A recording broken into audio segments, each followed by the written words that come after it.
Nagulat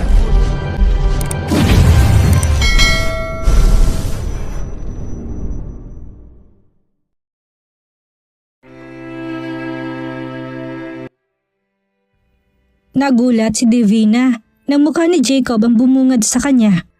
Ikaw? Anong ginagawa mo rito? Answer me first, Jacob demanded. He put his hands on his lips. Napalunok si Divina. I'm here to visit my friend. Ikaw anong ginagawa mo dito? She answered. Tumaas ang mga kilay ni Jacob. Tumawa siya ng pagak. Friend? Are you kidding me? Divina rolled her eyes. Fine, I'm here to visit my nephew. Our nephew. Ikaw, anong ginagawa mo rito? Napansin niya ang ayos ng damit ni Jacob at ang buhok nitong hindi pa nasusuklay. Don't tell me. Tinakip niya ang kanyang kamay sa kanyang bibig. Nakitulog lang ako dito. Huwag kang mag-isip ng kung ano-ano. Hindi ako katulad ng Kuya Lennon mo, ni Jacob. Kising na ba sila? Sinusubukang silipin ni Divina ang mag-ina pero hinarangan siya ni Jacob. Tell me, anong pakay mo? Bakit ang aga mo rito? Kunot noon tanong ni Jacob. Bumuntong hininga si Divina. Kailangan kong balaan si Adeline. Balaan? For what? Kuya Jacob, huwag ka na nga maritas dyan. Hindi ikaw ang kailangan kong kausapin. Pwede bang umalis ka na dyan sa daan? I really need to talk to her. This is a serious matter. Pabulong na sigaw ni Divina. Naalala ni Jacob ang kinuwento sa kanya ni Noel bago kita papasukin sa bahay nila. Alam na ba ni Adeline na kapatid ka namin ni Lennon? Tanong ni Jacob. Umiling si Divina. Napahawak sa kanyang noo si Jacob. Kailan mo pa alaman tungkol kay Noel? I want to hear the truth. Seryosong sambit ni Jacob. Huminga ng malalim si Divina. Hindi pa isinisilang si Noel, alam ko ng tungkol sa kanyang tunay na pagkatao. Pag-amin niya. Halos malaglag ang panga ni Jacob sa lupa sa sobrang pagkagulat. Hindi niya alam kung anong nais niyang sabihin. Jacob, sino yan? Bakit ang tagal mo dyan sa labas? Lalamig na yung pagkain mo dito. Sigaw ni Adeline habang sinisilip kung sinong dumating. Kaso, ang nakikita niya lang ay ang likod ni Jacob. I'm coming, darling. Jacob replied. Nagsalubong ang mga kilay ni Divina. Darling, kayo na? Bulong niya. Noel, don't leave our food unattended ha. Tingnan ko lang kung sino yung kausap ni Tito Jacob mo sa labas. Nagtagal na kasi siya eh. Lumamig na yung pagkain niya. Sambit ni Adeline. Okay po mami, tugon ni Noel. Marahang naglalakad si Adeline papunta sa may pintuan. Ano bang sasabihin mo? Ako na magsasabi kay Adeline. Bilisan mo, naglalakad na siya palapit dito. Kinakabahang sambit ni Jacob. Tell her na alam na ni Lennon ang tungkol kay Noel. She needs to hide her son kung ayaw niya mapangitang mag-ama. I'll be leaving tomorrow. I'm going to Paris. Ipupush ko ng matagal ko ng pangarap, Kuya Jacob. Magtatayo ka ng branch ng clothing line ko doon. Please take care of them. Mabilis na sabi ni Divina bago natatakbo papunta sa likod ng puno ng mangga. Hindi na nakapagsalita sa Jacob at nagkunwari na lang na umiihi siya. Shit, I need to do something, Jacob said while waiting for Adeline. Nang makarating si Adeline sa may pintuan ay kinulbit siya ni Jacob. Bakit ang tagal mo? Sino ba yung buisit? Bastos ka! Bakit diyan ka umiihi? Ani Adeline sabay talikod kay Jacob. Natatawang sumagot si Jacob. Inabot na ako dito eh. Buhusan ko na lang ng tubig. Aniya. Sino pala yung kausap mo kanina? Tanong ni Adeline. Sales lady. Nag-aalok lang ng product niya. Ang tagal nga niya mag-explain eh. Binigyan ko na lang ng pera tapos sabi ko sa kanya na lang ang product niya. Tugon ni Jacob. Natatawa si Divina habang nagtatago sa may likod ng puno ng mangga. Ang galing din pala ni Kuya Jacob gumawa ng alibay. Tura ng isip niya. Bumilis ang tibok ng puso niya nang biglang nag-vibrate ang cellphone niya. Tumatawag ang kanyang bodyguard na si Julius. Hindi niya yung sinagot. Maya-maya pa'y tumawag naman si Don Michael. Mukhang alam na ni Papa na ako may kagagawa na nangyari kagabi.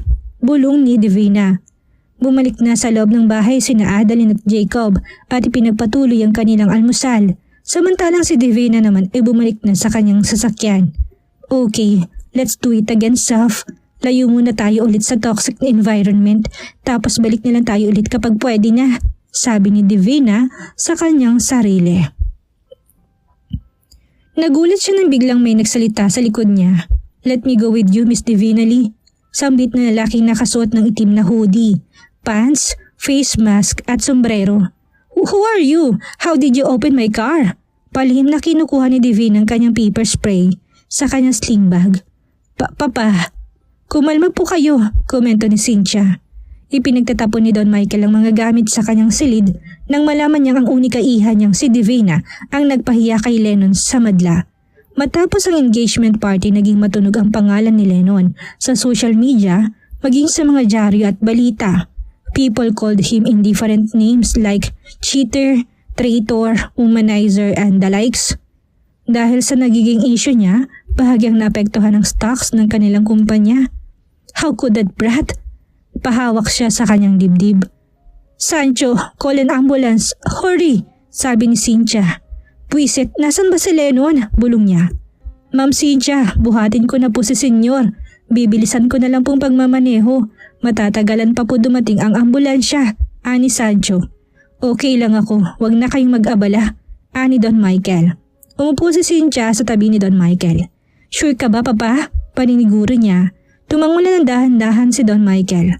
Sancho, wala pa bang balita? Hindi pa ba nahahanap sina Divina at Lennon? Inis na tanong ni Cynthia. Wala pa po, ma'am eh. Sinubukan ko pong tawagan si Sir Lennon pero unattended po ang cellphone niya. Si Ma'am Divina naman po ay out of reach na. Tugon ni Sancho. How about their bodyguards?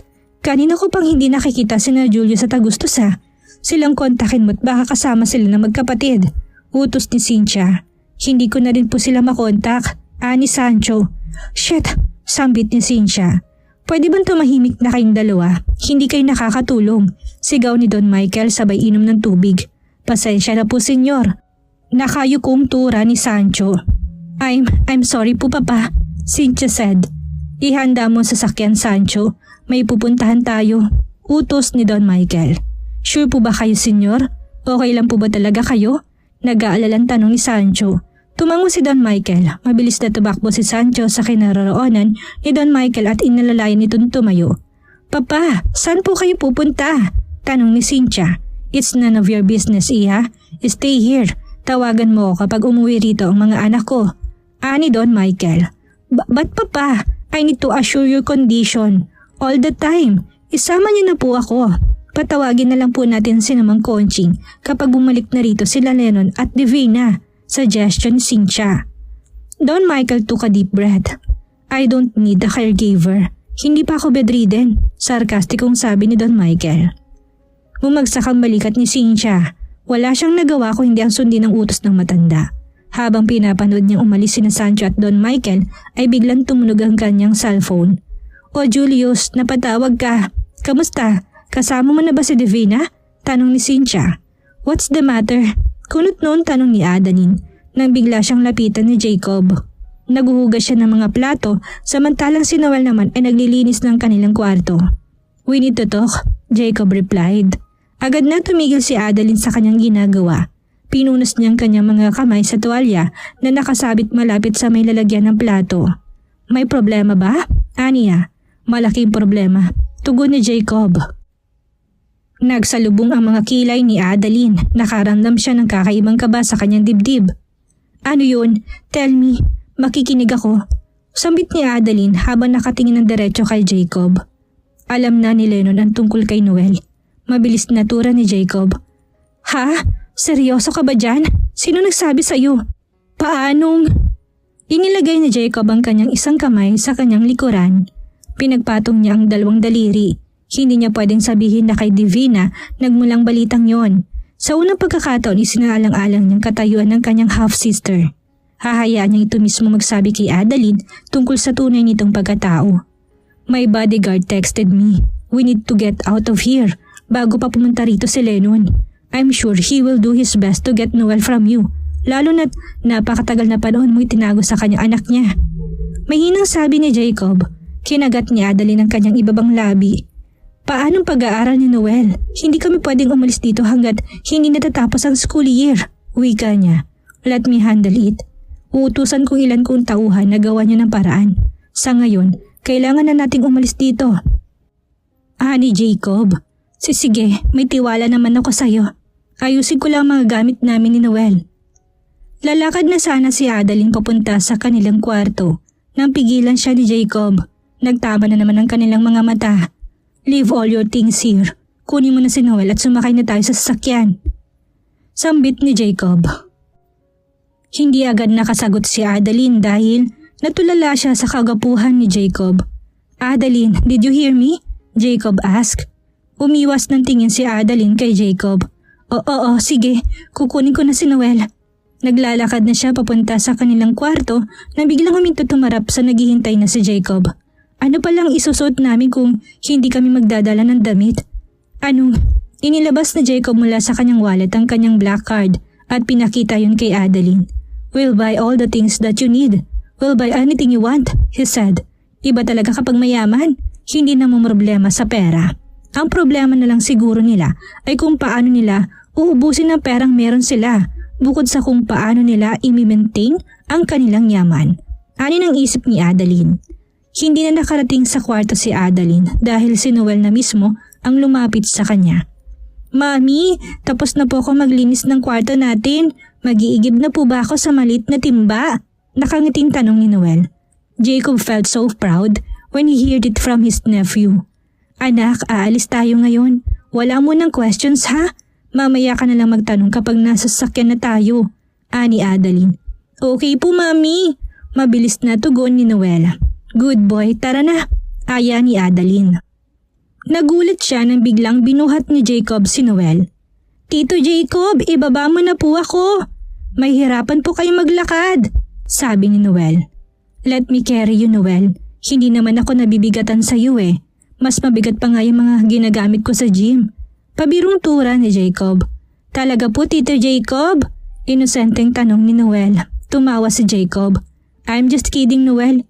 Mami, halika na po, tawag ni Noel. Nakasakay na sila ni Jacob sa sasakyan. Dali-dali nagtatakbo si Adeline patungo sa sasakyan ni Jacob. Tulala ka na naman. Huwag mo na kasing ganong isipin yun. Mahal ka nun.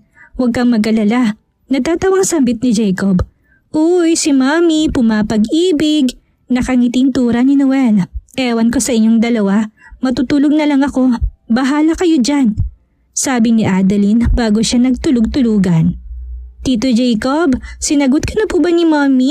Tanong ni Noel.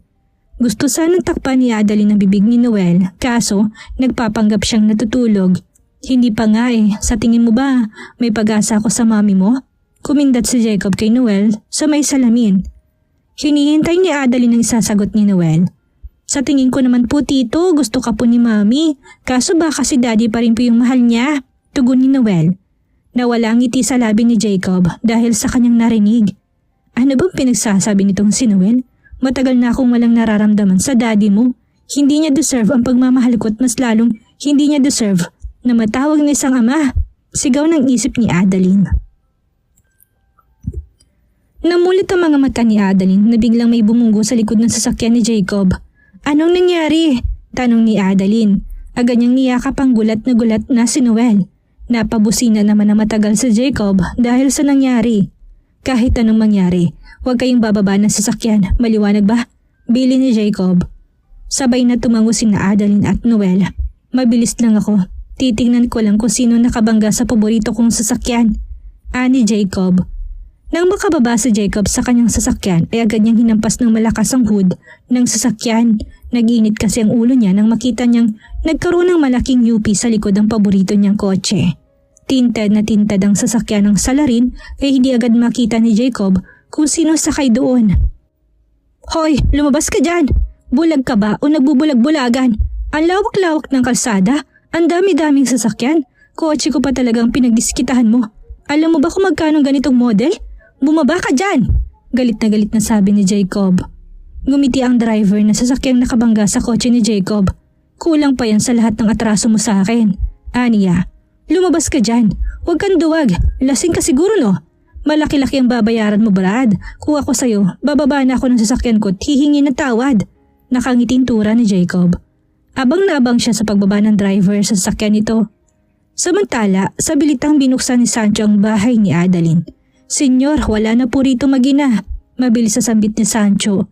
Don Michael clenched his fist while sitting inside his limousine. Sana mo kayo dinala ng inahin ang yayamanin niyang inakay. Bulong ni Don Michael. Get in Sancho, Let's go to Rita's residence. Utos niya. Masusunod po, senyor. Agad na tugon ni Sancho. Mabilis siyang umalapaw sa driver's seat at pinaandar kaagad ang limousine. Napansin mo bang umuwi si Jacob kagabi? Tanong ni Don Michael. Hindi po, senyor. Magdamag pong bakante ang kanyang silid. Sagot ni Sancho. Ngumiti si Don Michael. Mukhang tuluyan na nga nahulog ng aking anak sa babaeng yon. Ano kayang gayong manggamit ng mga babae sa panahon ngayon? Noong una, nag-aagawan ng dalawa kong tagapagmana kay Cynthia. Tapos ngayon, mukhang si Adeline naman ang pag-aagawan nila. Hindi naman kambal si Lennon at Jacob, pero bakit tila sa isang babae lamang tumitibok ang kanilang mga puso? Aniya.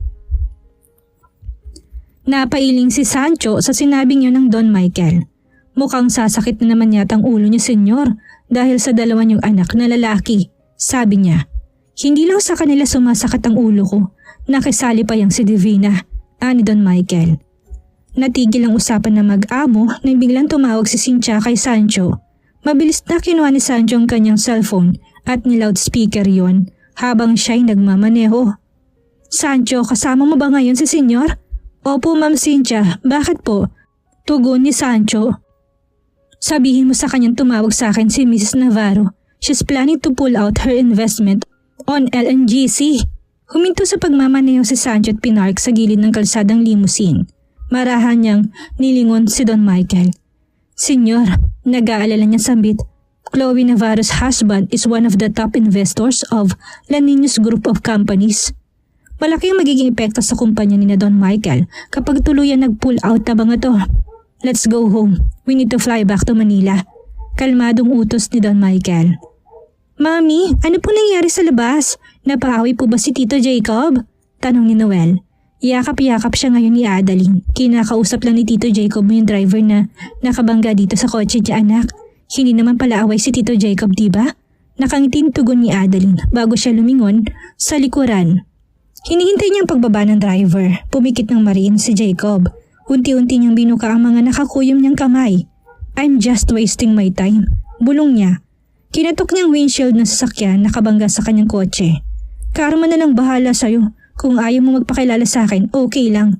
May comprehensive insurance naman tong kotse ko. I just want to hear your reason or maybe your apology. God bless na lang sa'yo. Pagtalikod ni Jacob ay ngumiti ang lalaking nakasakay sa sasakyan. Pinindot niya ng matagal ang busina ng kanyang kotse, dahilan para muli siyang lingunin ni Jacob. Inuubos niya talagang pasensya ko, ani Jacob.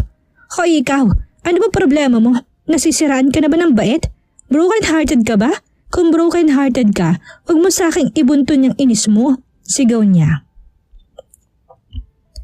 Nabahala si Adeline sa nangyayari sa labas kaya nagpasya siyang iwan muna saglit si Noel sa loob ng sasakyan. Anak, dito ka lang ha? Huwag na huwag kang lalabas, bilin ni Adeline. Lalabas na siya ng sasakyan nang pigilan siya ng anak niya. Umiling si Noel ng 2 beses, pinisil niyang braso ng kanyang ina. Mommy, don't leave me please. Natatakot po ako, sambit ni Noel. Hinaplos ni Adeline ang buhok ni Noel. Anak, mabilis lang si Mommy. Sasabihin ko lang kay Tito Jacob mo na huwag na lang patulan yung driver ng Hyundai, sabi niya. Pero Mommy, malalaki na po sila.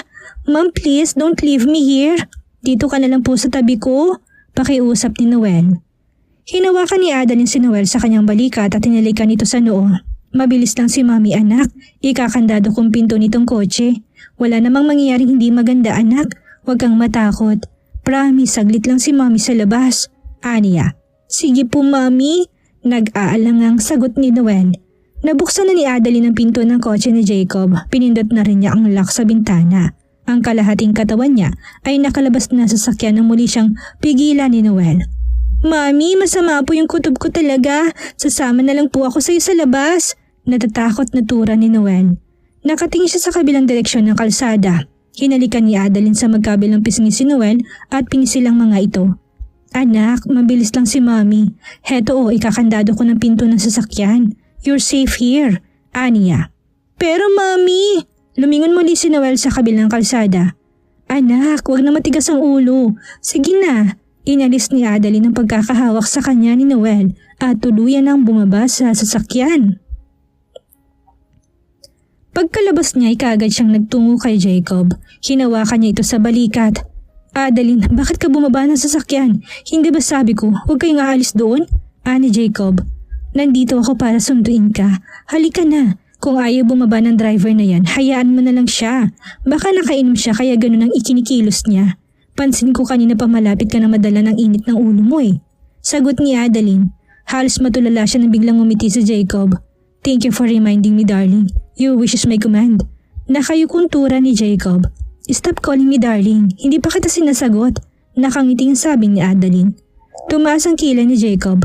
Talaga ba? Oo. Ani Adeline. So, kailan mo ko balak sagutin? Nakangiting tanong ni Jacob. Nagulat silang dalawa na bigla silang binusinahan ng driver. Sa wakas ay sumilip din sa bintana ang nagmamaneho ng black Hyundai car. Get a room! Huwag kayo sa kalsada maglandian! Sigaw ng driver na nakabunggo sa sakyan ni Jacob. Kalbo siya at bilugan ng mukha. Halos mapuno na rin ang mukha niya ng kanyang malagong balbas. Abat! Kagat labing sambit ni Jacob. Susugurin na sana niyang driver na yon, napigilan siya ni Adeline. Hayaan mo na, huwag mo nang patulan. Look at him. His cheeks were red as cherries. It means he's drunk. Wika ni Adeline. Huminga ng malalim si Jacob. Pasalamat ka at mabait itong nagiging girlfriend at asawa ko. Dahil kung katulad ng kay Cynthia ang ugali niya, baka kanina ko pa nabasag yung bungo mo. Sabihin mo andar ka. Andar de saya. Tumawa ng malakas ang driver. Darling, pigilan mo ko dahil kung hindi sa punerarya pupulutin ang pangit na lalaking yon. Bulong ni Jacob. Nagyabang ka na nga, nang lait ka pa. Kainaman ka, halika na nga't baka maubutan pa tayo ng pamilya mo. Aya ni Adeline. Inaruhan ng suntok ni Jacob ang driver. Kapag nakita ko ulit yung pagmumukha mo, hindi lang sasakyan mo sisirain ko. Pati ang pangit mong mukha, sigaw niya. Bago tumalikod si Adeline ay nakita niyang ngumiti na nakakalokong driver. Weird, Anya. Pinagbuksan muna ni Adeline kay Jacob ang pinto ng sasakyan bago siya mabilis na tumakbo papunta doon. Si Jacob naman ay bumalik sa likod ng kanyang sasakyan para silipin at i-check muli ito. Humarurot ng palayo sa kanilang driver ng Hyundai. Anak, nandito na si Mami. Hindi ba't sabi ko sa'yo hindi ako magtata? Gal? Binalot ng takot at pangamba ang buong pagkatao ni Adeline nang makita niyang wala si Noel sa loob ng sasakyan. Natulala siya ng ilang minuto bago siya natauhan. Noel? Bulong niya habang hinahanap ang kanyang anak. Noel anak, nasan ka? Ramdam ni Adeline ang unti-unting pag-init ng kanyang mga mata. Lumalalim ng bawat paghinga niya kasabay ng pagbigat ng kanyang pakiramdam. Nang makapasok sa sasakyan si Jacob ay agad niyang nilingon ng mag-ina sa likuran. Napasin niya kaagad ang namumutlang si Adeline. Anong nangyari? Teka, bakit mag-isa ka lang dyan? Nasaan si Noel? Nasaan ang pamangkin ko? Tarantang tanong ni Jacob. Agad niyang hinalughog ang buong sasakyan nang makita niyang pumapatak na ang butil-butil na mga luha ni Adeline. Shit Noel, where are you? Hindi magandang biro to. Lumabas ka na. Aniya, wala sa sariling binuksan ni Adeline ang pinto ng sasakyan at naglakad palabas. Tulala siya habang sinisigaw ng paulit-ulit ang pangalan ni Noel para siyang mababaliw sa mga oras na yon. Mabilis na sinanda ni Jacob si Adeline. Where are you going? Adeline, please, calm yourself. We can find your son if you will act that way. Pangaral niya. Natatawang hinarap ni Adeline sa Jacob habang lumuluha ang kanyang mga mata. How can I stay calm, Jacob? Nawawalang anak ko. Sinong hindi matatakot at matataranta sa ganitong sitwasyon? He's only 7 years old, for Pete's sake. My baby. I lost my baby. Nalalambot ang mga tuhod ni Adeline, dahilan para mapaupo siya sa kalye. Nagsimula na siyang tumangis. Hinampas niya ng paulit-ulit ang kanyang dibdib habang walang humpay ang pagpatak ng kanyang mga luha. Sinupo na rin siya kakaiyak. Pinigilan ni Jacob si Adeline saktan ng sarili nito. Hinawakan niyang mga kamay nito at niyakap ito ng mahigpit. Shh! Tahan na. Huwag kang mag-alala. Mahanap din natin si Noel. Tutulungan kita. Hindi ko kayo pababayaan ni Noel. Sisiguraduhin kong mananagot sa batas ang sinumang kumuha sa kanya. You need to compose yourself, Adeline. You can think straight kung ganyan ka. Alalahanin mo si Noel. Kailangan ka niya ngayon kaya kailangan mo magpakatatag. Ani Jacob. Hinalikan niya sa noo si Adeline. Iyakap-yakap pa rin niya ito ng mahigpit. Kakasalanan ko, Jacob. Kung nakinig lang sana ako sa anak ko, kung hindi ko lang sana umalis sa tabi niya, hindi sana mangyayari to. Kasalanan ko, Jacob. Kasalanan ko. Sigaw ni Adeline habang umiiyak. Don't blame yourself, Adeline. I'm sorry. I'm very sorry. Kung hinayaan ko na lang sanang lahat, hindi ka na sana makakaisip na iwan si Noel sa loob ng sasakyan. Patawarin mo ko, Adeline. Wika ni Jacob habang nangingilid ang kanyang mga luha. No, it's not your fault. It's my fault. Hindi ko pinakinggan ang anak ko. Napakabata niya pa para maranasan ng ganito. Na-imagine ko kung gaano siya natatakot ngayon, Jacob. My poor baby. I'm sorry, Noel. Lumuluhang tura ni Adeline. Sorry anak kung walang kwentang ina si Mommy. Sorry. Don't call yourself worthless. You're a good mother at hindi yan mababago ng isang masamang pangyayaring tulad nito. Ayusin mo sarili mo. Tumahan ka na at pumunta na tayo sa pinakamalapit na police station. We need to report it. Baka hindi pa nakakalayo ang perpetrator. Suwestyon ni Jacob. Pinahid ni Adeline ang kanyang mga luha. A missing person will only be a missing person after 24 hours of disappearance. Paano tayo matutulungan ng mga pulis? Wala pang 5 minutong nawawala si Noel, komento ni Adeline. This is not a case of a missing person, Adeline. This is more likely a kidnapping case. We don't need to wait for 24 hours before we report about this. If this is abduction, mas kakailanganin talaga natin ang tulong ng mga pulis. We need to act as fast as we can.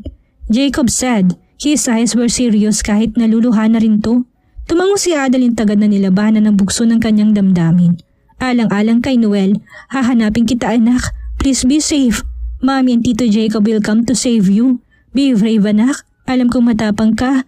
Lord, please protect my son. Bulong niya. Mabilis na sumakay na sasakyan si Jacob at Adeline. Ano kayang nangyari kay Noel? Sinong kumuha sa bata? Yan ang ating alamin sa